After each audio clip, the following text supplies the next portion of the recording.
victoire burkinabé à ce 30e tour cycliste international du Faso. Abdulaziz Nikema, tout comme il y a 2 ans, s'offre un véritable bain de foule à Bobo Dioulasso.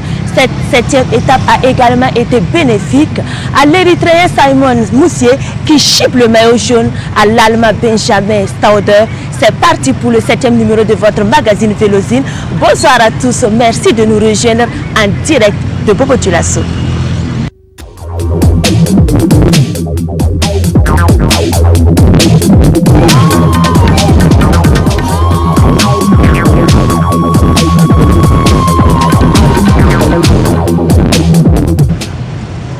Appelez-la désormais étape Abdulaziz Nikema.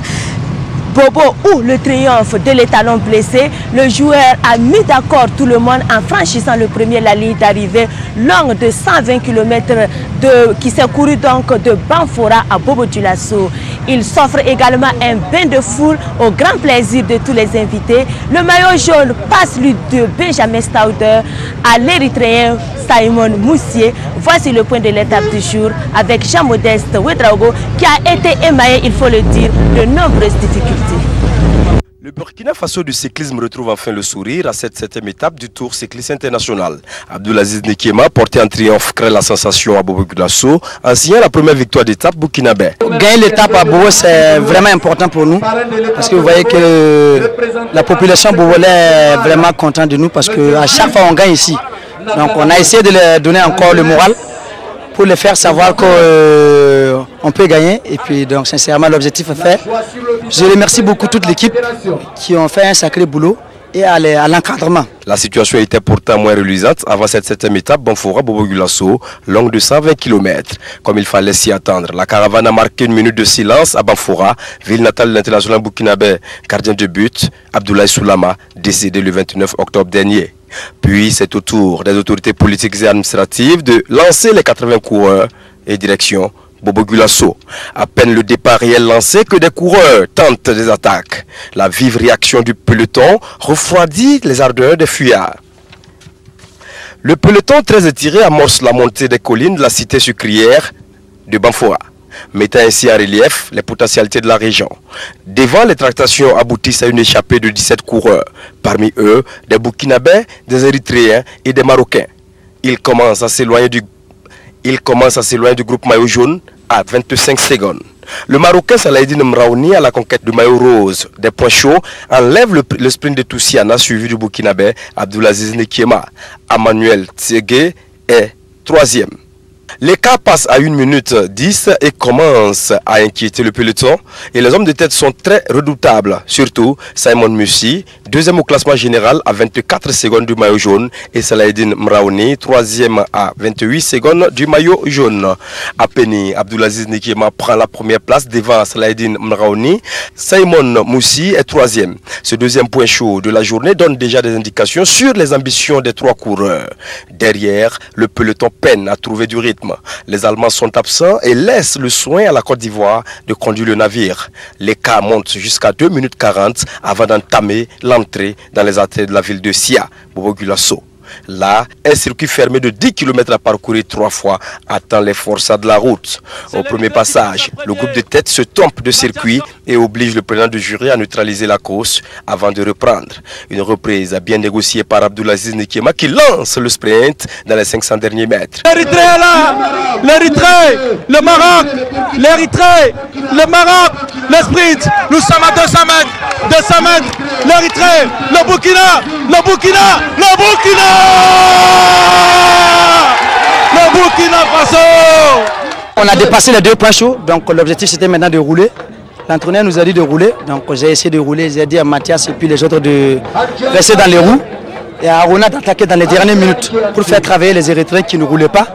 Donc Arona a fait ce qu'il devait faire. Et Pernoué aussi a fait ce qu'il devait faire. J'ai mis Mathias dans ma roue en lui disant, bon, si je lâche les spins, au cas si je ne puisse pas remonter, qu'il essaie de remonter. Donc il m'a couvert jusqu'à l'arrivée, j'ai fait le sprint. J'ai gagné, donc sincèrement, c'est toute l'équipe qui a gagné. Abdulaziz Nikema offre au Burkina Faso sa première victoire et fait retomber la tension. Le matin, l'encadrement n'était pas content de nous.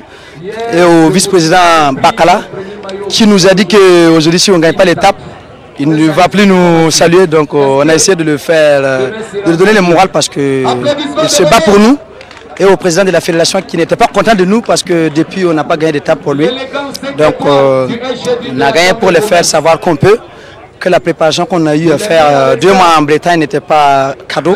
Le niveau est très élevé, il y a des professionnels, des mini-professionnels. Si je dis professionnels, moi c'est les gens qui tapent le Tour de France et tout ça. Mais eux aussi, moi, le niveau est très élevé.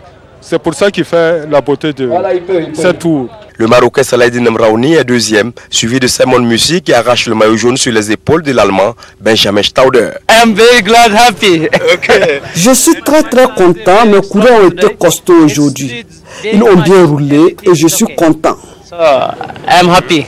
Yeah, today my feel is very good. Aujourd'hui, je me sentais très bien depuis le matin. Hier, nous avons flanché et aujourd'hui, on a bien bossé. L'équipe m'a aidé et je suis très content. Merci mon Dieu. Aujourd'hui, à la début de la course, il y a un grand groupe avec des Érythréens et des Marocains. Et ça c'est mon équipe qui roule à la tête des pelotons. Mais ce n'est pas possible pour diminuer le gap. Et c'est moi qui attaque à la Grand Prix Montana et je passe le groupe à la tête, mais après il y a des autres attaques des Marocains et Érythréens et je suis fatigué. Cette folle journée de course couronnée par la victoire de Burkina Faso en 3h49 et une vitesse de 39,826 km/h est pleine d'enseignements et montre que rien n'est encore joué à 3 étapes de la fin. Le suspense reste entier. Ce 30e tour est tout aussi imprévisible comme en témoignent les nombreux changements en ce qui concerne les maillots.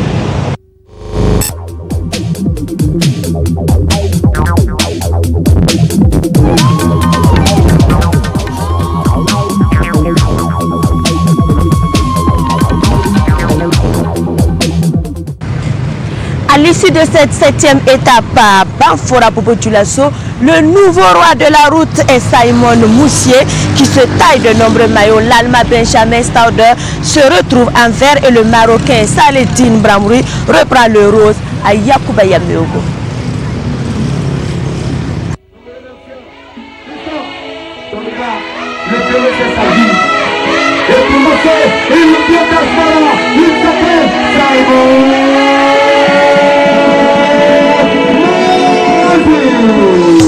Tous mes loupés, mes ratés, mes bas soleils, tous les chemins qui me sont passés à côté, à tous mes bâtons manqués, mes mauvais sommeils, à tout ce que je n'ai pas été, au malentendu, au mensonge, au silence, à tous ces moments que j'avais pu partager, les phrases qu'on dit trop vite et sans correspondance à celles que je n'ai pas osées.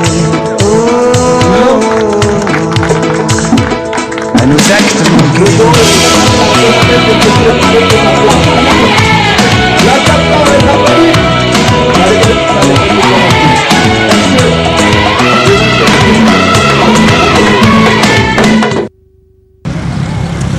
L'Érythrée confirme qu'après 3 ans de participation, elle voudrait repartir à Asmara avec le maillot le plus prestigieux. Peut-elle seulement conserver le maillot jusqu'à la fin? L'œil du spécialiste nous éclaire.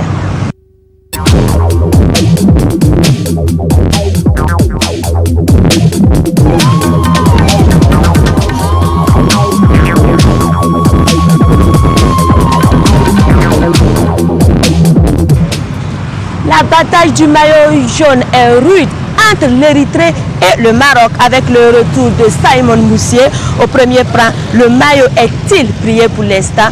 Michel Batiouno. Les échappés se sont bien dessinés à 70 km de l'arrivée. Et à partir de cet instant-là, Aziz, Ilboudo et Aruna, ils étaient dans l'échappée, la bonne surtout. Alors j'ai constaté en ce moment que les deux ont travaillé pour Aziz. Jusqu'à l'arrivée, ils ont laissé Aziz, Aziz a gagné. C'est un non-événement parce que je pensais qu'ils pouvaient faire ça depuis. Maintenant qu'il nous reste 3 étapes, comment faire? je ne pense pas que les autres vont laisser leur maillot. L'Érythrée surtout, qui véritablement depuis un bout de temps était un peu en dedans, mais qui aujourd'hui a sorti la grosse artillerie. Effectivement, ils ont fait sortir l'artillerie, ils nous ont montré qu'ils sont au-dessus de nous. On ne fait que les applaudir, on va les applaudir et on attend l'année prochaine. Mais cette victoire d'étape, il n'y a pas de problème. On félicite Aziz pour nous avoir donné au moins une victoire d'étape. Merci Aziz. C'est le pays qui compte le plus de vainqueurs du maillot jaune après bien sûr le Burkina Faso. Sa dernière victoire date de 2015, il y a à peine 2 ans. Peut-il rééditer cette année? Pas si sûr au vu de la concurrence. On en parle après cette virgule.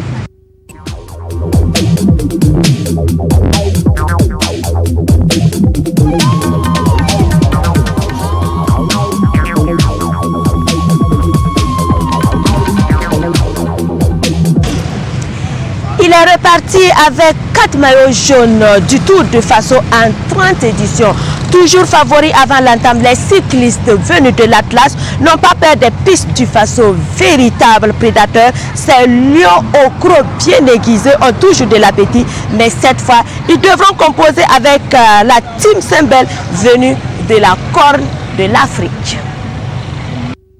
Par la Team Maroc dans la course au maillot de toutes les convoitises. Le Maroc, un des habitués de ce tour, a remporté le plus prestigieux des maillots à 4 reprises. En 2015 avec Moussine Lachaini, en 2009 et 2002 avec Saoudine Abdelati et en 2007 avec Jeloul Adil. Cette cuvée 2017, même si elle est jeune, entend marcher sur les traces des devanciers. Notre équipe, c'est une équipe de jeunes qui n'ont pas assez d'expérience et c'est le commencement de la saison du cyclisme au Maroc. Ils n'ont pas assez de kilométrage. Mais ça, ce n'est pas qui ne va pas ne devenir moins que les autres. Nous, on a dit au départ, on peut chercher le maillot jaune à la 7e ou à la 8e étape. Mon équipe est fatiguée. Hier, tranquille. Hier, Altani. Aujourd'hui, je cherche un maillot grimpeur, Inch'Allah. En même temps, 3e classement général. Le maillot se fait désirer pour l'instant après l'avoir porté à l'étape de Azorgo. Salihadine Mraoui peine à revêtir le jaune de nouveau. Heureusement, la 7e étape Banfoura Bobo lui a redonné des couleurs. Il reprend le rose des points chauds, perdu lors de la précédente étape d'Anogawa au profit de Yacouba Yameogo. Mais pour le Maroc, le jaune demeure l'objectif suprême. On prend toujours l'expérience chaque jour, étape par étape. Ça se voit aujourd'hui qu'on a fait des démarrages au point chaud des meilleurs grimpeurs. On a testé les coureurs qu'on peut faire une échappée pour aller jusqu'à l'arrivée. Ça n'était pas allé la première, mais la deuxième a été arrivée jusqu'à l'arrivée. On va travailler pour garder le maillot jusqu'au Casablanca. Merci beaucoup mon équipe, vraiment très fort. Mon équipe, merci beaucoup Turbo Burkina Faso. Pardon, après l'arrivée, attaque, mais ramener, après deuxième. Au coude à coude avec les Érythréens qu'ils accusent de leur mettre des bâtons dans les roues, stratégie oblige, les Marocains espèrent tout de même repartir du côté de l'Atlas avec le maillot du leader pour la 5e fois. Vous l'avez compris, notre focus a porté sur le Maroc qui est en embuscade pour le maillot jaune avec Salihadine Mraoui. Demain, les cyclistes devraient être bien en jambes et éviter crevaisons, chutes et abandons pour mener à bien l'étape. Elle est longue de 171 km. C'est la plus longue étape de ce 30e tour.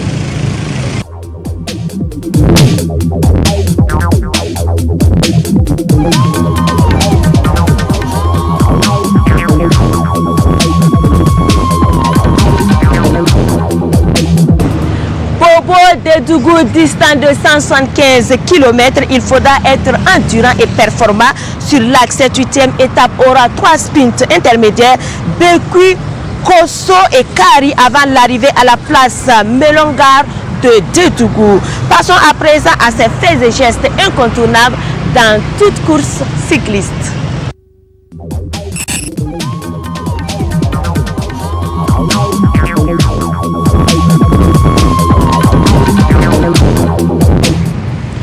Hier nous vous avons proposé des faits d'ambiance. Maintenant, nous vous proposons des peines qui existent également dans ce 30e Tour cycliste international du Faso.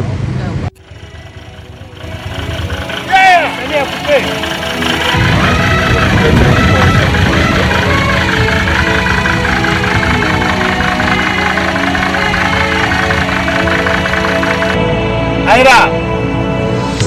Tous mes loupés, mes ratés, mes vrais soleils, tous les chemins qui me sont passés à côté, à tous mes bateaux, tout ce que j'ai. La victoire du Burkinabé Abdulaziz Nikema et le maillot jaune de Simon Moussier. Merci de votre attention et votre fidélité. Toute l'équipe vous retrouve à Dédougou. Merci de rester sur la RTB, le groupe Média Leader au cœur de la grande boucle continentale.